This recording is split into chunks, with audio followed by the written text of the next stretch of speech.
Praise the Lord. आप सबको जय मसीह की। आप सभी का स्वागत है यीशु मसीह के नाम में। शालोम।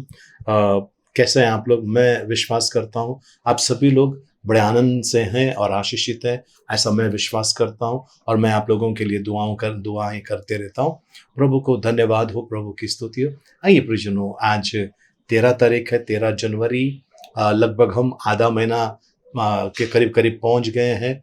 और आज प्रभु को कोटि कोटि धन्यवाद। हर जगह पे तकलीफ, पीड़ा, बीमारियों के बारे में सुनाई दे रहा है, लेकिन एक आवाज़ है जो सच्ची बात बताती है, और वो यीशु मसीह की आवाज़। आमेन, हालेलुया। आइए हम आज की प्रार्थना सभा की शुरुआत करें। पिता परमेश्वर, हम आपको धन्यवाद देते हैं, आपके नाम की स्तुति, महिमा, प्रशंसा, आपकी बड़ाई करते हैं। इस समय आते हैं प्रभु जी आपके महान और पवित्र उपस्थिति में धन्यवाद के साथ। प्रभु जी, जाने अनजाने में प्रभु जी हमसे कुछ भूल, गुनाह, अपराध हुआ है तो क्षमा कर।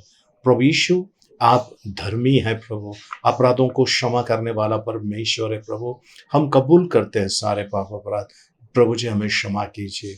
प्रभु यीशु, आपके बहुमूल्य पवित्र रक्त के द्वारा आपने हमें धो दिया है, खरीद लिया है, अपनाया है, पिता परमेश्वर से हमारा मेल मिलाप कराया है। इसके लिए आपको धन्यवाद देते हैं, आपकी प्रशंसा, आपकी बड़ाई करते हैं।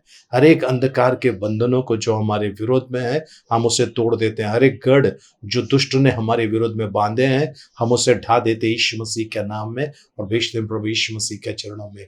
प्रभु यीशु, धन्यवाद देते हैं प्रभु जी उन सारी श्राप या जो भी ऐसी शक्तियां हैं जो हमारे विरोध में काम कर रही, दिन रात काम कर रहे प्रभु, उन सारी शक्ति के पावर को हम बांधते प्रभु यीशु मसीह के नाम से, और भेजते हैं प्रभु यीशु मसीह के चरणों में। जो लेख हमारे विरुद्ध में लिखा गया है, हम उसे कैंसिल करते हैं प्रभु यीशु मसीह के सामर्थ्य नाम से। प्रभु धन्यवाद देते हैं प्रभु जी, आपने विधियों का लेख अपने आप पर ले लिया और हमें छुटकारा दिया है। आपको धन्यवाद देते, हम विश्वास करते हैं। प्रभु यीशु, धन्यवाद प्रभु। पवित्र आत्मा, आपने हमारा ताबा लिया, इसके लिए धन्यवाद। आप हमें चला रहे हैं, इसके लिए आपको धन्यवाद देते हैं। आपकी महिमा, आपकी प्रशंसा और आपकी बड़ाई करते हैं प्रभु जी।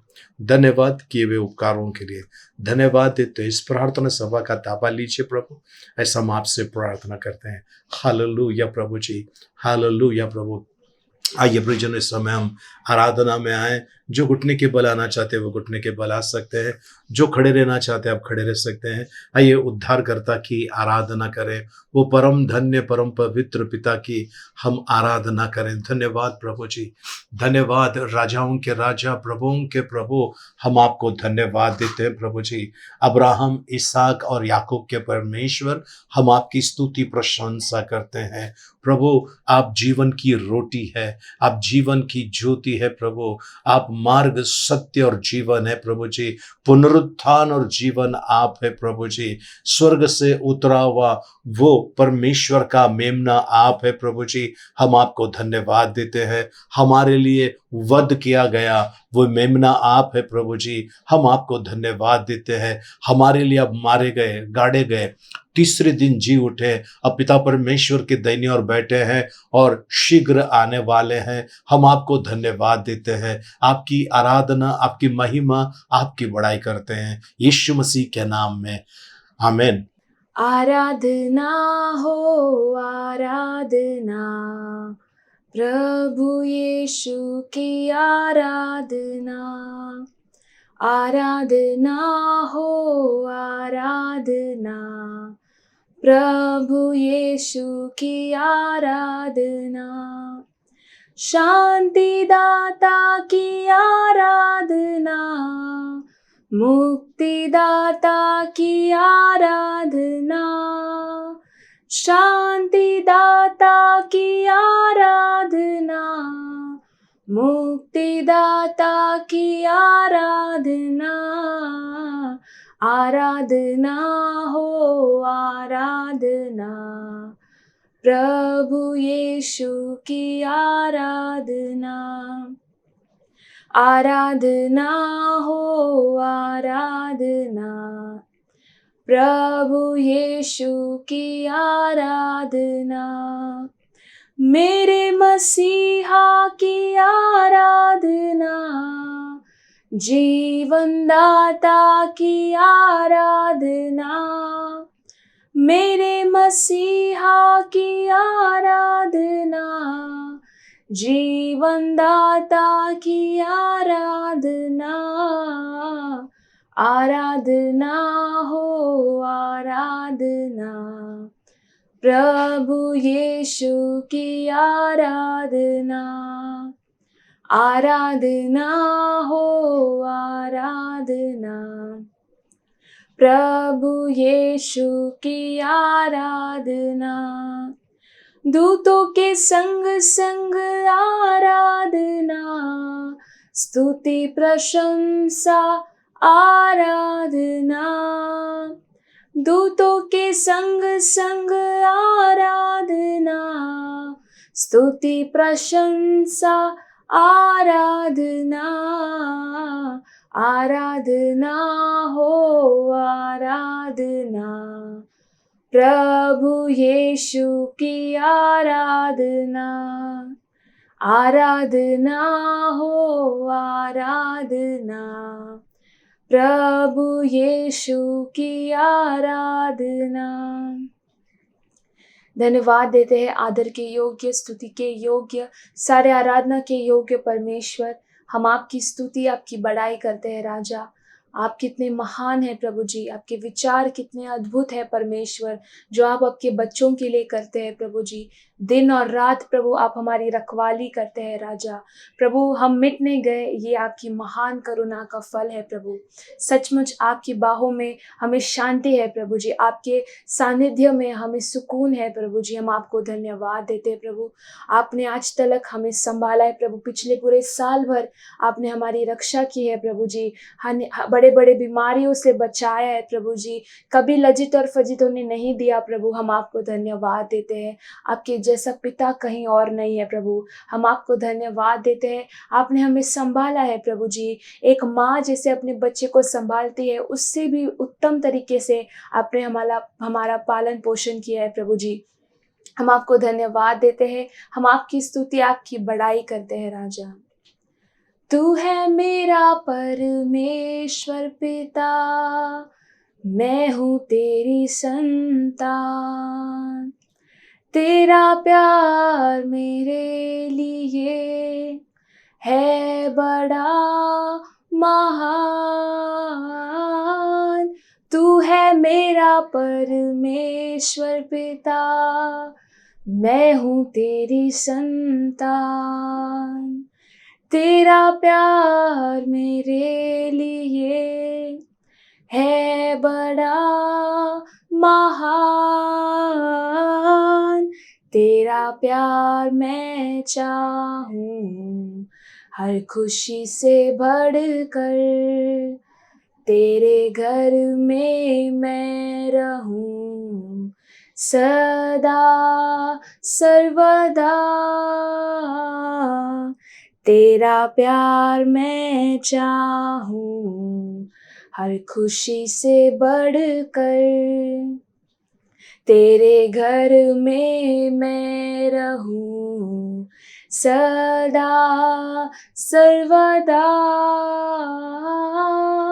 तू है मेरा परमेश्वर पिता, मैं हूँ तेरी संतान, तेरा प्यार मेरे लिए है बड़ा महान। मेरे लिए तेरी बाहें खुली, दिल प्यार से भरा, गले से मुझको लगा सदा सर्वदा। मेरे लिए तेरी बाहें खुली, दिल प्यार से भरा, गले से मुझको लगा सदा सर्वदा। तू है मेरा परमेश्वर पिता, मैं हूँ तेरी संतान, तेरा प्यार मेरे लिए है बड़ा महान। धन्यवाद देते हैं प्रभु, आपकी स्तुति बढ़ाई करते हैं राजा। आगे का समय आपके हाथों में सौंपते हैं प्रभु जी। अपने वचनों के द्वारा हमसे बातें कीजिए, ऐसा आपसे विनती और प्रार्थना करते हैं। सारी प्रार्थना मांगते उद्धार करता प्रभु यीशु मसीह के नाम से, आमीन। Praise the Lord. फिर एक बार प्रभु को धन्यवाद, प्रभु की स्तुति हो सुंदर से स्तुति आराधना के लिए। आइए प्रियजन, हम वचन में चले और आज हम जो देखने वाले पाप करता क्या है, पाप करता क्या है ना।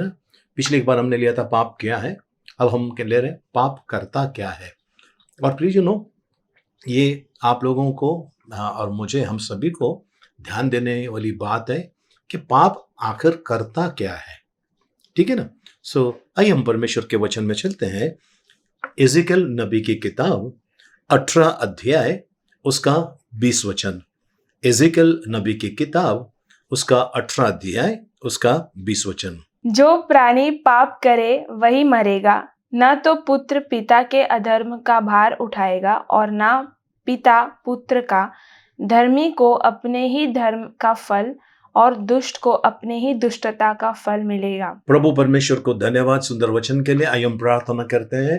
हे अनंत अनादि परमेश्वर पिता, हम आपको धन्यवाद देते हैं, हमारे राजा, हमारे स्वामी, हमारे छुड़ाने वाले परमेश्वर। आपके सुंदर मीठे मधुर और पावन वचन के लिए हम आपकी स्तुति प्रशंसा करते हैं। इन वचनों के ऊपर मनन करते समय प्रभु जी, आपके पवित्र वचनों के ऊपर मनन करते समय आप हम सभी के साथ रहिए प्रभु जी। हम सीख के समझे और आपके वचन के अनुसार चले प्रभु जी, ऐसी कृपा मांगते हैं। हमने जो मांगा उसे बढ़कर आपने दे दिया है, ऐसा हम विश्वास करते हैं यीशु मसीह के नाम में, आमेन आमेन। Praise the lord. आइए हम इस वचन का पहला भाग पढ़ने वाले हैं जी। 18 अध्याय 20 वचन, एजेकियल नबी की किताब। जो प्राणी पाप करे वही मरेगा। जो प्राणी पाप करेगा वो मरेगा। जो प्राणी पाप करेगा वो मरेगा। अब प्राणी का मतलब जो इंसान के बारे में बता रहे हैं, जो मनुष्य है ना, जो मनुष्य, इंग्लिश में लिखा है the soul who sins shall die. वो प्राणी जो पाप करेगा वो मरेगा। प्रियजनों, याद रखिए, पाप करना बहुत आसान है, एक दलदल है और इसमें जो फंस गया उसका निकलने का बड़ा कठिन है।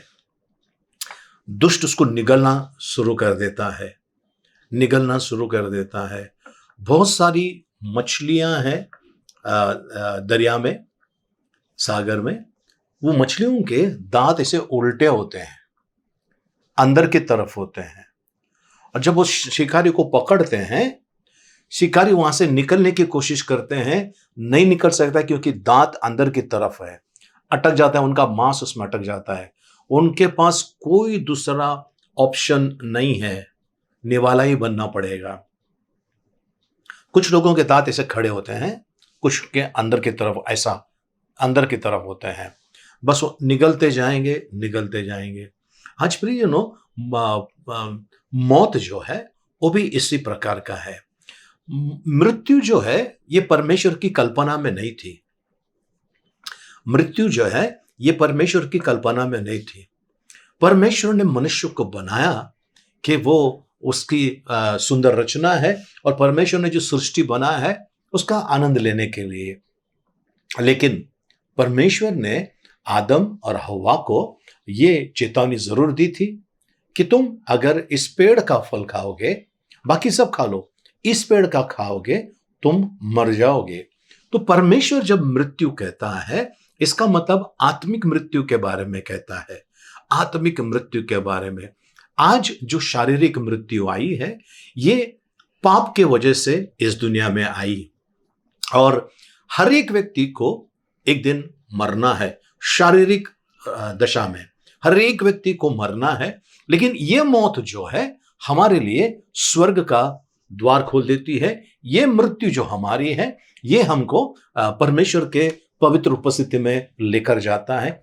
कौन सी? जब हम प्रभु में आते हैं, प्रभु में बने रहते हैं, उसके बाद जो हमको मौत आती है वो शारीरिक मौत आएगी। दुष्टों को भी आएगी, धार्मिक लोगों के लिए भी आएगी। लेकिन धार्मिक लोगों को डरने की जरूरत नहीं है, धार्मिक लोगों को बिल्कुल पीछे हटने की जरूरत नहीं है।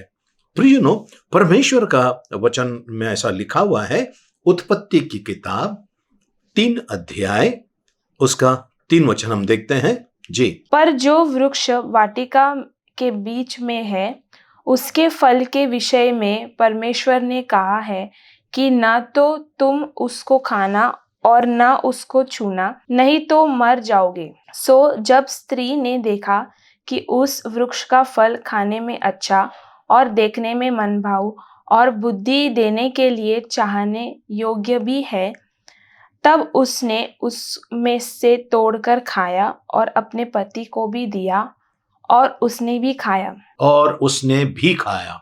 ये पल था जहां वे लोग मर गए, यानी परमेश्वर से अलग हो गए। परमेश्वर से अलग हो गए। मृत्यु का मतलब परमेश्वर से अलग होना। मैं शारीरिक मृत्यु के बारे में नहीं कह रहा हूं प्रियजनों, मैं आत्मिक मृत्यु के बारे में कहता हूं। जब पाप आपके अंदर आ जाता है, उदाहरण के तौर पर किसी सांप ने, जहरीले सांप ने आपको डस लिया, अब उसका जहर जो है आपके शरीर के अंदर अगर वो फैलने लगा, इसका मतलब है आपके शरीर के हर एक अवयव धीरे धीरे करके मरने लगेंगे। ठीक है, तुरंत नहीं, धीरे धीरे। कुछ लोगों को 6 घंटे ही लगते हैं, कुछ लोगों को 1 दिन लगता है, कुछ लोगों को तुरंत हो जाता है।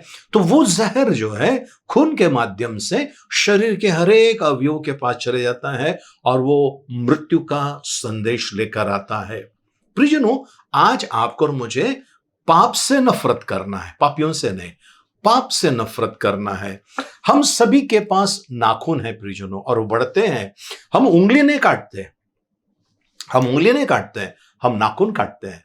उसी रीति से प्रियजनों, आज परमेश्वर आपको और मुझे कहता है, हमारे अंदर परमेश्वर जो है वो चीजें डाल दिया है। परमेश्वर का वचन कहता है कि परमेश्वर ने हमारे अंदर वो जागरूकता डाल दी है, पवित्र आत्मा दे दिया है, जो हमें चेतावनी देता है कि ये मत कर, ये गलत है, ये पाप है। ये बातें परमेश्वर ने हमारे अंदर डाल दी है। लेकिन लड़ाई हो रही है प्रियजनों आपके और मेरे अंदर, है ना। कभी कभी पाप हावी हो जाता है, कभी कभी परमेश्वर का वचन हावी हो जाता है। और प्रभु कहता है, आत्मा तो तैयार है पर शरीर दुर्बल है। प्रियजनों, प्रभु यीशु मसीह यहां पर आपको और मुझे यह कहना चाहता है, शरीर का मतलब है वो आदतें हैं, वो चीजें मुझे जो प्रार्थना में बैठने नहीं दे रही है, वो चीजें जो मुझे परमेश्वर से दूर लेके जा रहा है, उसको कहता है शारीरिक बातें, है ना। हम परमेश्वर के वचन में चलते हैं। रोमियो की किताब उसका 6 अध्याय उसका 23 वचन। क्योंकि पाप की मजदूरी तो मृत्यु है। पाप की मजदूरी तो मृत्यु है। जिस घड़ी इन्होंने फल खाया, उसी घड़ी इनका रिश्ता परमेश्वर से टूट गया और उनको आदन के उस वाटिका से बाहर निकाला गया।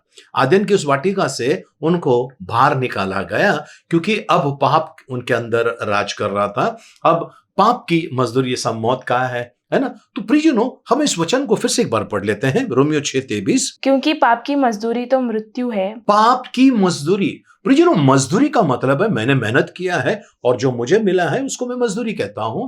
ये पूरी दुनिया के अंदर यही बात चलती है। जिसने मेहनत किया है उसको उसका प्रतिफल मिलता है, या तो फिर उसको अनाज मिलता है, या फिर उसको पैसे मिलते हैं, या कुछ और चीजें मिलती हैं। वो डिजर्व करता है, उसने मेहनत की है। और यहां पर प्रभु का वचन कहता है, पाप की मजदूरी, यानी आपने पाप करने के पीछे मेहनत किया है, पाप की मजदूरी तो क्यों है, परंतु परमेश्वर का वरदान हमारे प्रभु मसीह यीशु में अनंत जीवन है। वरदान का मतलब गिफ्ट है। अगर आप दोनों तरफ देखिए, आप इंग्लिश में देखें, वहां पर गिफ्ट करके लिखा है, और हिंदी की तरफ देखेंगे आपको वरदान करके लिखा हुआ है। ये गिफ्ट का मतलब ये होता है, किसी ने आपको खुश होकर कुछ चीज दे दी है। टीवी दे दिया है, फ्रिज दे दिया है, सोने की अंगूठी दी, चेन दे दिया है, घर दे दिया है, कार दे दिया है, या कुछ और चीजें आपको दे दी है। वो गिफ्ट है, आपने कमाया नहीं है, आपको बस ऐसे ही दिया जा रहा है। वैसे ही प्रियजनों, परमेश्वर का वचन कहता है, पाप की मजदूरी तो मृत्यु है, परंतु मसीह यीशु में परमेश्वर का वरदान या परमेश्वर का जो गिफ्ट है वो अनंत काल का जीवन है। सो एक एक्सचेंज होता है। सलीब के ऊपर यीशु मसीह ने वो ऑफर आपके लिए, मेरे लिए खोल दिया है। मैं विशेष करके उन लोगों को कहता हूं जो परमेश्वर के खिलाफ है, परमेश्वर की बातों के खिलाफ है, जो यीशु मसीह के खिलाफ है, मैं उनसे ये बातें करना चाहता हूं। प्रियजनों, याद रखिए, ये आपकी मर्जी, आप क्या चाहते हैं, पर इतना याद रखना, जिस दिन न्याय होगा और यीशु मसीह इंसाफ का तराजू लेकर खड़ा होगा, तब आपके पास क्या उत्तर होगा। आज आपके पास ताकत है, पैसे हैं, लोग हैं, आप कुछ भी कर रहे हैं, लेकिन याद रखना, उस दिन आप लाचार और बेबस होगे। ये लोग जो आपके साथ में थे, ये कहीं दूर दूर आपको दिखाई नहीं देंगे, और उस समय यीशु मसीह आपका इंसाफ करेगा। ये तो ऐसा हो गया है, कोई जज है और जज के साथ में मैं मस्ती कर रहा हूं, मैं उसको मार रहा हूं, गाली दे रहा हूं, ये कर रहा हूं, और मुझे पता नहीं है। मैं तो सोचता हूं कोई भी एक इंसान, साधारण व्यक्ति, आम आदमी है, मैं उसकी मस्ती करता हूं, उसकी मजाक करता हूं, उसको मारता हूं, अपशब्द बोलता हूं, दिखता नहीं क्या, अंधा है क्या, सब कुछ बोलता हूं मैं।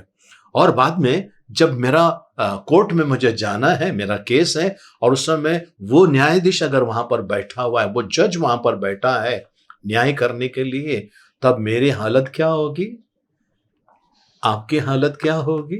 वही न्याय करने वाला है, प्रभु यीशु मसीह ही न्याय करने वाला है, क्योंकि वो एकमेव प्रभु है जो मुर्दों में से जी उठा है, और कोई नहीं। वो एक है जो मुर्दों में से जी उठा है, और वो जिंदा और मरे हुए सबका न्याय करने वाला प्रभु है। वो समय आ रहा है प्रियजनों, निकट आ रहा है। इसके लिए अपने मार्ग को बदल दो।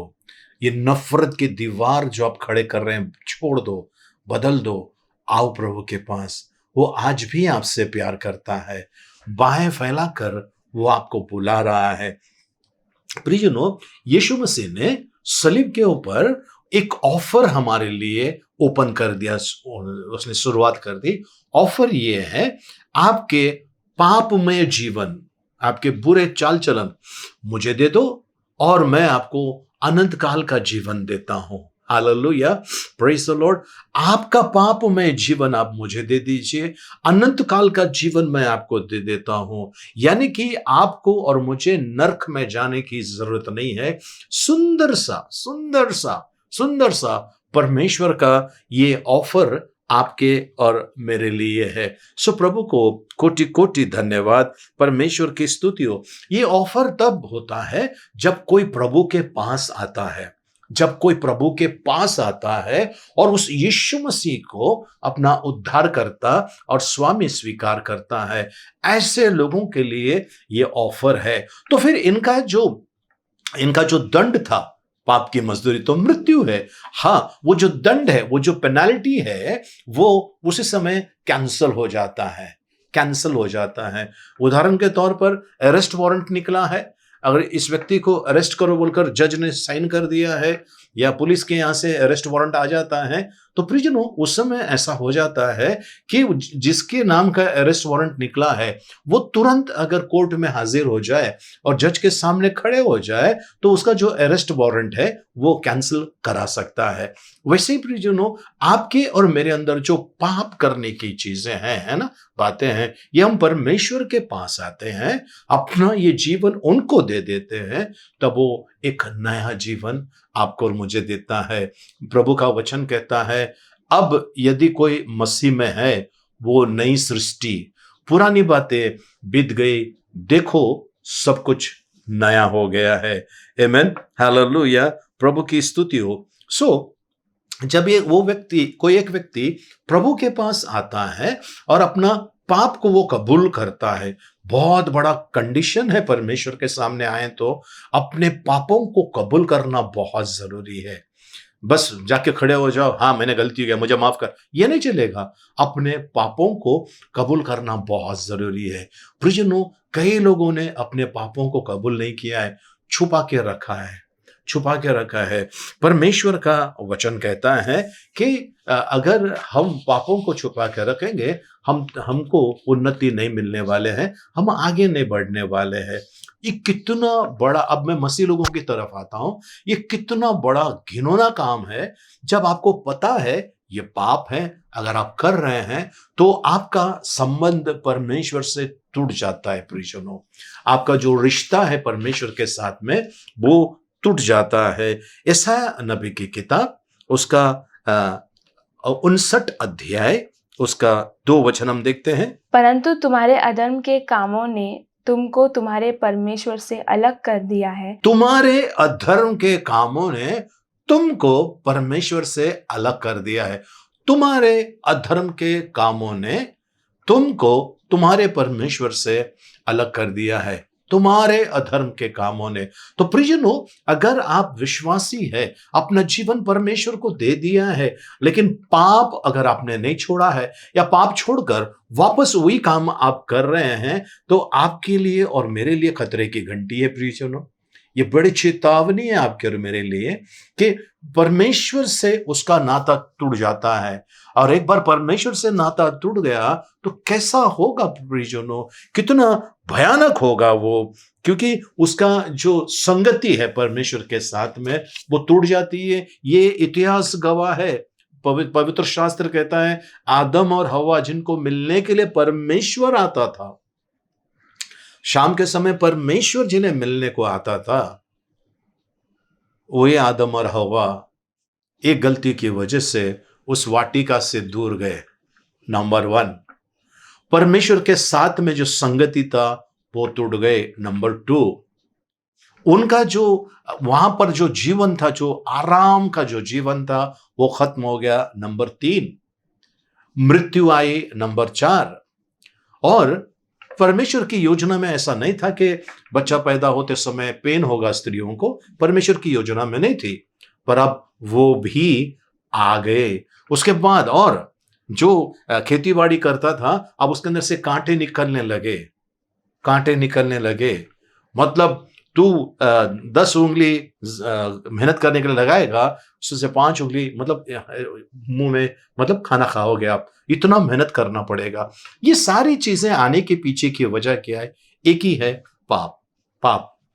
प्रियजनों, हम परमेश्वर के वचन में चलते हैं। पहला यूहन्ना पहला अध्याय उसका 9 वचन। यदि हम अपने पापों को मान ले तो वह हमारे पापों को क्षमा करने और हमें सब अधर्म से शुद्ध करने में विश्वास योग्य और धर्मी है। विश्वास योग्य और धर्मी है।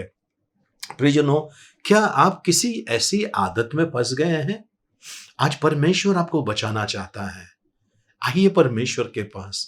कुछ ऐसी चीजें जो आपके जीवन में चल रही है, कुछ ऐसी बातें जो आपके जीवन में चल रही है, प्रियजनों, शैतान जो है वो आकर आपको उकसाता है, आपके जीवन में दुर्घटनाएं करता है या कुछ ऐसी स्थिति निर्माण करता है जिसको देखकर आपका मन विचलित होता है, और फिर ऐसा होता है कि यार मैंने व्यर्थ में परमेश्वर की आराधना की, मैंने व्यर्थ में परमेश्वर को अपनाया। प्रियजनों, परमेश्वर के ऊपर दोष लगाने से पहले अपने अंदर झांक कर देख लीजिए, अपने अंदर झांक कर देख लीजिए, हमारे अंदर गलतियां हैं। परमेश्वर कभी गलत नहीं है। यीशु मसीह ने जब सारा मानव जाति का पाप अपने आप पर ले लिया, उसी समय पिता परमेश्वर ने अपने मुंह को मोड़ दिया। तब प्रभु यीशु कहता है, मेरे परमेश्वर तूने मुझे क्यों त्यागा है? और ये वो पल था यीशु मसीह के जीवन में जब परमेश्वर पिता ने अपना मुंह उससे मोड़ दिया, क्योंकि पाप, यीशु मसीह ने पाप नहीं किया, दूसरों का पाप अपने पर ले लिया, दूसरों का पाप, मानव जाति का पाप अपने आप पर ले लिया। प्रियजनों, ऐसी परिस्थिति में ये परमेश्वर का सुनहरा ऑफर है आपके और मेरे लिए, और वो इस साल के लिए तो हमारे लिए तो है ही है। अगर आपसे कुछ चूक हो रही है, अगर आपसे कुछ गलतियां हो रही है, सावधान हो जाइए। प्रियजनों, एक भाई, मैं उनका नाम नहीं लूंगा, वो भाई का एक पान की दुकान थी, और पान की दुकान में वो गुटखा, तंबाकू, मावा, सिगरेट, बीड़ी और तंबाकू और पता नहीं क्या क्या क्या क्या बेचता था वो। और मैंने उनसे कहा, भाई आप प्रभु में हैं, आप ये छोड़ दो, इसको छोड़ दो आप। तो मुझे देखकर बोल रहा है, खाऊंगा क्या? खाऊंगा क्या, परिवार को क्या क्या खिलाऊंगा। मैंने कहा एक काम कीजिए, आप प्रार्थना कीजिए, परमेश्वर आपके लिए दरवाजा खोल देगा। आपको थोड़ी सी प्रतीक्षा करनी होगी और परमेश्वर आपके लिए दरवाजा खोल देगा। लेकिन वो मानने के लिए तैयार नहीं, वो मानने के लिए तैयार नहीं है। और एक दिन कुछ सालों के बाद ऐसा समय आ गया, वो परमेश्वर से दूर चले गया, वो परमेश्वर से दूर चले गया। और उनकी जो पहले जो स्थिति थी, प्रभु में आया तभी जो स्थिति थी और अब की स्थिति में इतना भयानक फर्क था, पूछो मत। भयानक, एकदम भयानक। और एक भाई जिनको जो बीमार थे, कैंसर थे, कैंसर के पेशेंट थे, जिनका जिक्र मैंने बहुत पहले एक बार किया था, उनका भी ऐसा ही, उनको भी कहा था आपको कैंसर है और आप कैंसर के प्रोडक्ट बेच रहे हो, सिगरेट, गुटखा, बीड़ी, तंबाकू और पान, ये सब। तो बोलते खाएंगे क्या। मैंने कहा प्रभु के पास आप आइए, प्रभु दरवाजा खोलता है। प्रियजनों, आप है ना, ये जो बत्तख होते हैं, डक है ना, इनको आप एक पिंजरे में रखिए, पिंजरे में रखिए। जैसा छोटे छोटे जो चिक्स होते हैं उनको आप पिंजरे में रखिए, उनको बाहर कभी आने मत दीजिए, कभी भी बाहर आने मत दीजिए। और लगभग 6 महीने के बाद या फिर एक साल के आसपास में उनको आप छोड़ दीजिए। वो तुरंत पानी में जाएंगे, उनको तैरने की सीखने की जरूरत नहीं है। पानी में जाकर वो इस तरफ उस तरफ आना चालू हो जाता है। ये कैसे, ये कैसे? बिल्कुल उसी तरह से प्रियजनों, आप जहर जब लोगों को बांटते हो तो आपको खुद वो जहर पीना भी पड़ेगा। अब ये हो जाता है कि जो लोग हैं वो कहते हैं कि भाई मैं ये बंद करूंगा लेकिन मुझे, मेरा घर कैसा चलेगा। प्रियजनों, घर आपका बिजनेस नहीं चलाता है, परमेश्वर का अनुग्रह। आज लोगों के पास करोड़ों रुपया है, अब उनका क्या, उनका घर कौन चलाता है। एक एयरलाइन थी जिसका नाम नहीं लूंगा मैं, वो एयरलाइन बंद हो गई और काफी साल हो गए एयरलाइन बंद हो गए। अब ये जो एयरलाइन में काम करने वाले हैं, उनका घर कौन चला रहा है, परमेश्वर चला रहा है। कई लोग जिनको नौकरियां नहीं है इस समय, उनकी हालत खराब है, फिर भी वो भूखे नहीं है, घर कौन चला रहा है, परमेश्वर चला रहा है। फिर जो परमेश्वर का कैलकुलेशन एकदम अलग है, एकदम अलग है। हम लोगों का 2 2 4 है ना, परमेश्वर का ऐसा नहीं है। परमेश्वर का कैलकुलेशन बिल्कुल अलग है। परमेश्वर जो है आपको और मुझे अपने अपने जो काम किए उसके अनुसार प्रतिफल देता है। इस डे के अंदर आपने कौन से काम किए हैं, कैसे कैसे काम किए हैं, पवित्र शास्त्र बाइबल में लिखा हुआ है। कुछ चीजें आपको नहीं करना है, वो नहीं करना है, लेकिन जो जानबूझ के करता है फिर उसको भुगतना पड़ता है। परमेश्वर का वचन कहता है 18-20 इज़ेकिएल के अंदर, हम फिर से एक बार पढ़ेंगे। जो प्राणी पाप करे वही मरेगा। जो प्राणी पाप करेगा वही मरेगा। अब सवाल ये यहां पर आता है, कुछ बुद्धिजीवी आकर पूछते हैं, जो हाईली क्वालिफाइड, हाईली इंटेलिजेंट लोग हैं, ये कहते हैं परमेश्वर ने एक बार माफ कर दिया तो फिर वापस माफी की जरूरत नहीं है, परमेश्वर ने क्षमा कर दिया है। प्रियजनों, परमेश्वर ने क्षमा वो पाप किए जो आपने किए थे, पर इसके बाद जो पाप करने वाले हैं उसका क्या। आपने पवित्र शास्त्र में जैसा लिखा हुआ है कि पूरब से पश्चिम जितनी दूर है उतनी दूर तेरे गुनाह मैंने कर दिए हैं। ठीक है, कौन से गुनाह? जो आपने किए थे। पर वो गुनाह जो आपने किए नहीं, जो आप करने वाले, उसका क्या, उसका क्या। प्रियजनों, याद रखना, कुछ लोग आपसे कहेंगे जो आपने पहले किया वो भी परमेश्वर ने माफ कर दिया, इसके बाद जो आप करने वाले उसको भी माफ कर दिया, और उसके बाद आज से 10 साल के बाद भी आप जो करने वाले हैं वो भी परमेश्वर ने माफ कर दिया। तो इसका मतलब मैं खून करता जाऊं, डाका डालता जाऊं, लोगों को मारता जाऊं, लूटता जाऊं, फंसाता जाऊं, गाली गलौज करूं, क्या ये सब कर सकता हूं मैं? हम मसीह लोग ये सब नहीं कर सकते हैं। इसके लिए गलतियां होती हैं हमसे, हमने परमेश्वर के पास आना है। लेकिन जानबूझ के अगर कोई गलती करता है, प्रभु क्षमा करता है। इसके लिए अगर कोई गलती करता है तो फिर प्रियजनों उसके लिए कोई बलिदान बाकी नहीं रह जाता है और उसके लिए एक भयानक शिक्षा उसका इंतजार करता है। रोमियो की पत्री 6 अध्याय 1 और 2 वचन। सो हम क्या कहें? क्या हम पाप करते रहे कि अनुग्रह बहुत हो? कदापि नहीं।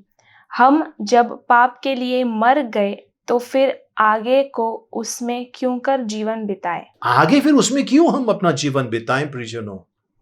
प्रिजनों, ऐसे लोगों के लिए बड़ा भयानक चीज इंतजार कर रहा है। चलिए उस वचन के तरफ हम चलते हैं। इब्रानियों की पत्री उसका 10 अध्याय 26, 27 और 29 वचन। ये उन लोगों को थोड़ा सा ध्यान से देखना या गौर करना है। जो वचन आपको इंग्लिश में यहाँ पर होगा और हमारी राष्ट्रभाषा में यहाँ पर होगा हिंदी में, आप ध्यान से पढ़ लेना। यकीन नहीं आता तो अपने पास जो बाइबल है उसको आप खोलकर भी देख सकते हैं। ध्यान से एक थोड़ा थोड़ा करके हम पढ़ने वाले हैं जी। क्योंकि सच्चाई की पहचान प्राप्त करने के बाद यदि हम जानबूझकर पाप करते रहे तो पापों के लिए फिर कोई बलिदान बाकी नहीं। हाँ, दंड का एक भयानक बाट जोना और आग का ज्वलन बाकी है जो विरोधियों को भस्म कर देगा। जो विरोधियों को भस्म कर देता है, जो परमेश्वर के विरोधियों को जो भस्म कर देता है, बस उसका इंतजार है। वो भस्म करने वाली आग आने वाली है, बस उसी का इंतजार है। चलिए 29 में चलते हैं जी। तो सोच लो कि वह कितने और भी भारी दंड के योग्य ठहरेगा। वो कितने और भी भारी दंड के योग्य ठहरेगा। पहला उसने पाप किया, उसको दंड थी और पाप की मजदूरी मृत्यु थी। वो प्रभु के पास आ गया, उसके पाप क्षमा हो गए। अब उसको वो सच्चाई की पहचान हो गए। सच्चाई की पहचान, तेरा वचन सत्य है, योना 17:17 में लिखा हुआ है। मार्ग, सत्य और जीवन मैं हूं, प्रभु ने कहा है। उस सच्चाई की पहचान होने के बाद आपने जानबूझकर पाप किया। अब आपको एक भयानक दंड का प्रतीक्षा करना है। भयानक उस आग का ज्वलन का आपको प्रतीक्षा करना है, क्योंकि आपने जानबूझकर पाप करने के बाद कोई बलिदान बाकी नहीं है, कोई बलिदान बाकी नहीं है। तो आप कहोगे वो चोर जो सलीब पर मरा और उसने पश्चाताप किया, प्रिजनों, वो उस समय उसको ये सारी चीजें पता नहीं थी जो आपको और मुझे परमेश्वर कहता है। इसके लिए वो कहता है सच्चाई की पहचान होने के बाद, सच्चाई की पहचान होने के बाद, है ना। तो प्रिजनों, सच्चाई की पहचान आपको और मुझे हो गई है। इसके बावजूद अगर हम पाप कर रहे हैं, इसके बावजूद अगर हम परमेश्वर के खिलाफ जा रहे हैं, फिर हमारे लिए कोई बलिदान बाकी नहीं है। और ऐसा करने से पता है आप क्या कर रहे हैं? अगर आप जानबूझकर पाप कर रहे हैं, जानबूझकर, कुछ मसीह घरों के अंदर ये देखा गया है, जानबूझकर पाप कर रहे हैं। झूठ बोलना, मारामारी करना, व्यसन करना, वासना में पड़े रहना, जानबूझकर करते हैं, जानबूझकर करते हैं। और कुछ लोग जो हैं, वो लोग जो प्रभु में नहीं है, वो तो करते हैं, उनका तो पता है हमें। लेकिन जो प्रभु में है उनका क्या? या जो प्रभु में आकर जो फिर गए हैं उनका क्या? भयानक दंड। अच्छा, उन्होंने किया क्या? पाप किया है। हाँ, तो पाप करता क्या है ना? पाप करता क्या है? हमारा वही तो मेन है कि हमारा जो टीचिंग है, पाप करता क्या है। आप देखिए पाप क्या करता है 29 वचन में जी। तो सोच लो कि वह कितने और भी भारी दंड के योग्य ठहरेगा। वो कितने और भी भारी दंड के योग्य ठहरेगा। कौन? जो पाप करता है ना। पाप करता है यानी पाप क्या कर रहा है? देखिए आपसे, आपके साथ में पाप क्या कर रहा है जी। जिसने परमेश्वर के पुत्र को पाँव से रौंदा। पाप क्या कर रहा है? पाप आपसे क्या करवा रहा है? परमेश्वर के पुत्र को अपने पाँव से रौंदने लगा रहा है जी। और वाचा के लहू को, जिसके द्वारा वह पवित्र ठहराया गया था, अपवित्र जाना है। उसने उस लहू को, वाचा का लहू, जो मेमने का लहू, प्रभु यीशु मसीह का लहू, उसको अपवित्र जाना उसने।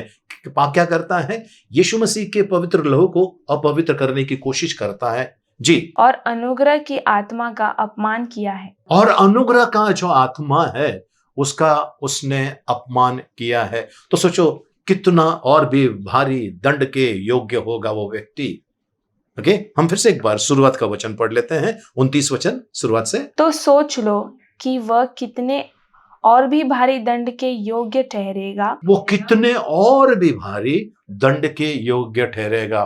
प्रियजनों, आग में अगर घी डाल दिया तो क्या होगा? आग और भड़केगी। वैसे ही आपको और मुझे परमेश्वर के क्रोध के सामने हम टिक नहीं सकते हैं। अगर हम रोज पाप करते जा रहे हैं, रोज पाप करते जा रहे हैं, फिर हमारे लिए कोई बलिदान बाकी नहीं है। मैं एक भाई से मिला जिसका बपतिस्मा हुआ, सब कुछ हो गया, बहुत अच्छा भाई।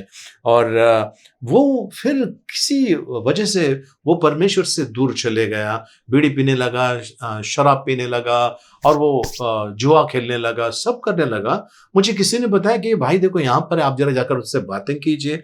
मैं उनके पास जाकर बात करने लगा और मैंने कहा भाई, मैं उनका नाम नहीं लूंगा, मैंने कहा भाई आप ये कर रहे हो, ये गुनाह है, आपको सच्चाई की पहचान मिली है, और ये वो मैंने उनसे बहुत सारी बातें की, बहुत सारे वचन बताए, तो उन्होंने मुझे चुप कराया। क्या कह के चुप कराया? बोलते हैं पास्टर साहब एक बात बताओ मुझे, मैं पाप कर रहा हूं, क्या परमेश्वर पाप क्षमा करता है क्या नहीं करता? मैंने कहा करता है। जब परमेश्वर क्षमा करने के लिए बैठा है तो आपको क्या तकलीफ हो रही है? मैंने कहा आपका खून आपके सर पे है, मेरा बताने का काम था, मैंने बता लिया। तो आज प्रियजनों ऐसा हो रहा है, कई जगह पे हो रहा है, दुनिया के कोने कोने में हो रहा है, हर जगह पे ये फैला हुआ है। शैतान ने उनको दबोच कर रखा है, बाहर निकलने का रास्ता नहीं दिख रहा है। आज भी उम्मीद की किरण है प्रियजनों, वो आशा की किरण यीशु मसीह है, आज भी आपका इंतजार कर रहा है। वो अपने बाहें फैलाकर, ये सारे परिश्रम करने वाले लोगों और बोझ से दबे लोगों, मेरे पास आओ, मैं तुम्हें विश्राम देता हूं। आज प्रियजनों, उस पाप की गठरी को लेकर कब तक आप चलोगे? कब तक? और फिर अंत में इस दुनिया से जाने के बाद उस नरक की धधकती हुई आग में जाकर वहां पर पड़े रहना है। कब करें? कब तक चलेगा ये प्रियजनों? आइए अपने मार्ग को मोड़ दीजिए।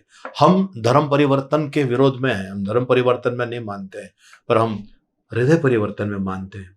प्रियजनों, आपके सामने किस धर्म, किस जाति का व्यक्ति है वो मत देखिए, आप सबके अंदर प्रभु यीशु मसीह को देखिए। क्या होगा? आपके सोच के अंदर परिवर्तन आ जाएगा, आपके विचारों के अंदर परिवर्तन आ जाएगा। आज समय आ गया है प्रियजनों, लोग कोरोना में गिरे हैं, तरह तरह के जानलेवा बीमारी के शिकार हुए हैं। आपको और मुझे परमेश्वर ने बचा के रखा है, इसके लिए हम उस दरवाजे पे ना जाएं जिसको हम पाप कहते हैं, उन चीजों को ना करें जिससे परमेश्वर घृणा करता है। परमेश्वर के पास आइए। पाप क्या करता है? पाप यीशु मसीह का अपमान करता है। जब आप पाप करते हो, आप यीशु मसीह का अपमान करते हैं, उनके लहू को अपवित्र समझते हैं, और अनुग्रह का आत्मा का आप बेइज्जती करते हैं प्रियजनों। इसके लिए पाप करना बंद कर दीजिए, बंद कर दीजिए। किसी भी तरीके का पाप, पाप की मजदूरी मौत है। आपने चाराना चुराया है, या चाराना तो भी चलता ही नहीं है, बहुत कम दिखाई देता है। 1 रुपया भी अगर आपने चुराया है, या 1 करोड़ रुपया आपने चुराया है, पाप की मजदूरी मृत्यु है। पाप की मजदूरी मृत्यु है। अगर आप किसी से घृणा करते हैं, नफरत करते हैं, प्रभु का वचन कहता है उसके अंदर वो हत्यारा है और उसके अंदर अनंत जीवन नहीं है। आइए लौटकर प्रभु के पास प्रियजनों। यदि आप प्रभु के पास आते हैं तो अभी भी आपके और मेरे लिए मौका है। फिर आप कहोगे उसके लिए कोई बलिदान नहीं बचा है। आज है, आज मौका है। हम आएंगे परमेश्वर के पास। आज मैं ये 13 तारीख के बारे में नहीं कह रहा हूं, पर मैं ये कह रहा हूं आज मौका है। पश्चाताप कीजिए, कल शायद ये मौका मिले ना मिले। आइए हम प्रार्थना करें। पिता परमेश्वर, आपको धन्यवाद देते हैं, आपकी स्तुति, प्रशंसा, आपकी बड़ाई करते हैं। हम नम्र और दीन होकर आते हैं प्रभु जी। प्रभु, माटी के पुतले हम प्रभु, बहुत सारी कमियां हैं प्रभु, लेकिन हम जैसे भी आपने हमको अपनाया है, स्वीकारा है, आपको धन्यवाद देते हैं प्रभु। आपकी स्तुति प्रशंसा करते हैं, आपको प्रभु जी हम धन्यवाद देते हैं प्रभु, आपने हमें बर्दाश्त किया है प्रभु। हमने आपका अपमान किया, आपका प्रिय पुत्र का अपमान किया, उस पवित्र आत्मा का अपमान किया प्रभु जी, और इसके बावजूद भी आपने एक मौका आज हमें दिया है। हम पश्चाताप करके आते हैं प्रभु जी, पश्चाताप करते हुए पूरे हृदय से कबूल करते हैं प्रभु जी, और आपके उस ऑफर को हम स्वीकार करते हैं प्रभु जी, जो सलीब के ऊपर प्रभु यीशु मसीह ने दिया है। पिता, इन्हें क्षमा कर, ये नहीं जानते हैं ये क्या कर रहे हैं। प्रभु जी उस ऑफर को हम स्वीकार करते हैं और हम विश्वास करते हैं प्रभु जी, वो जो मृत्यु का जो दंड था जो हमारे विरोध में था, उसको आपने रद्द कर दिया है। वो लेख, विधियों का लेख जो हमारे खिलाफ था, उसको आपने ले लिया है और हमें छुटकारा दिया है।